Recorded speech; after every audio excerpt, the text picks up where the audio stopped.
ಏನ್ ಸರ್ 20 ರೂಪಾಯಿ ಏನ್ ಜಾಸ್ತಿ ಮಾಡಿದ್ರ ಅಂತ ಏನಕ್ಕೆ ಸರ್ ಅದು? ಹಾಂ ಹಾಂ ಓಕೆ.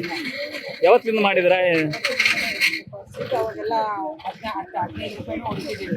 ಇವಾಗೆಲ್ಲ ರೇಟ್ ಆಗ್ಬಿಡುತ್ತಲ್ಲ, ಎಲ್ಲವೂ ರೇಟ್ ಆಗ್ಬಿಡುತ್ತೆ. Okay okay. ನಮ್ಮದು ಕೂಡ ಮತ್ತೆ ನಾವು ಕೂಡ ಸೀಟಲ್ಲಿ ಹೆಚ್ಚಬೇಕಲ್ಲ.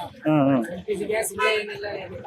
ಮೊದಲು ಎಷ್ಟು ಸಿಕ್ತಿತ್ತು LPG, ಇವಾಗ ಎಷ್ಟು ಸಿಗ್ತದೆ? ಅವಾಗ ಫಸ್ಟಿಗೆಲ್ಲ 68 ರೂಪಾಯಿನೇ ಇತ್ತು. ಈಗೆಲ್ಲ ನೋಡಿದ್ರೆ 84 ರೂಪಾಯಿ ಆಗಿದೆ. ಬೆಳಿಗ್ಗೆ ಮಾರ್ನಿಂಗ್ ಕೆಲಸ ಟೈಮಲ್ಲಿ 84 ಇತ್ತು. ಈಗ 84 ರೂಪಾಯಿ ಆಗಿದೆ. ಈಗೆಲ್ಲ ಮಾಡ್ಕೊಂಡು ಬರ್ತಿದ್ರೆ ನಾವೇನ್ ಮಾಡ್ಬೇಕು? Okay okay. ಸೊ ಪ್ರಯಾಣಿಕರಿಗೆ ಇದಕ್ಕೆ ಅದೆಲ್ಲ ಪ್ರಯಾಣಿಕರಿಗೆಲ್ಲ ಸ್ವಲ್ಪ ವರೆ ಅನಿಸುತ್ತೆ. ತಮ್ಮ ಹೆಸರು? ನಾಗೇಂದ್ರ ಅಂತ. 15 ರೂಪೀಸ್ ಮಾಡ್ತಿದ್ದೀವಿ. ಆಗಲೇ 15 ರೂಪೀಸಿನಿಂದ ನಾವು ಕೊಡೋದು 15. ಗ್ಯಾಸ್ ರೇಟ್ ಜಾಸ್ತಿ ಆಯ್ತು ಅಂಬಂದ್ರಾಗನ ಗ್ಯಾಸ್ ರೇಟ್ ಜಾಸ್ತಿ ಆಯ್ತು ನಾವೇನು ಮಾಡಬೇಕು? ನಾವು ಕೊಡೋದು ಇಷ್ಟೇ.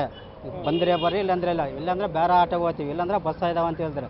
ಇಲ್ಲ ಮೇಡಮ್, ನಮ್ಗೆ ಗಿಟ್ಟಾಗ್ಯದಲ್ಲ ಈ ಥರ ರೇಟ್ ಐತೆ. ದಿನ ಜಂಪ್ ಆಗತ್ತೆ. 10 ರೂಪಾಯಿ, 15 ರೂಪಾಯಿ ರೆಗ್ಯುಲರ್. ಈಗ 95 ರೂಪಾಯಿ 45 ಪೈಸೆ ಆಗೈತೆ ಮೇಡಮ್.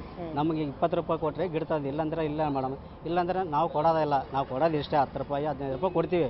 ಬಂದರೆ ಬರ್ರಿ, ಇಲ್ಲಾಂದ್ರೆ ಇಲ್ಲ. ಇವತ್ತಿನಿಂದ 1/4/2026ರಿಂದ 20 ರೂಪಾಯಿ ಮಾಡಿದೆ ಸರ್.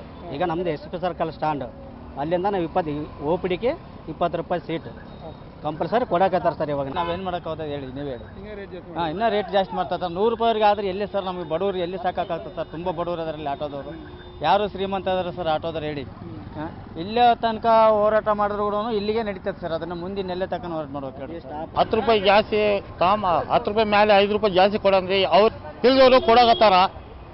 ಇದು ನಾವು ಕೇಳಿದ್ರೆ ನಮಗೆ ಸಂಬಂಧ ಇಲ್ಲ. ಅದಕ್ಕೆ ಜಾಸ್ತಿ ರೇಟ್ ಕಡಿಮೆ ತಗೊಂಡು ನೀವೇನು ಕಡಿಮೆ ತಗೊಂಡಿರಾ? ನೀವು ಜಾಸ್ತಿ ಹೋಗಿದ್ರಿ, ಜಾಸ್ತಿ ತಗೊಂಡಿರಾ? ನಮ್ಮ ಬಡವರು ಇದ್ದೀವಿ, ನಮಗೆ 100 ರೂಪಾಯಿ ಕೂಲಿ ಕೊಡೋರು ಇದ್ದಾರೆ ಅಷ್ಟೇ. ನಮ್ಮ ಜಾಸ್ತಿ ಕೇಳಿ ಅವ್ರೇನು ಕೊಡ್ತಾರೆ ನಮಗೆ?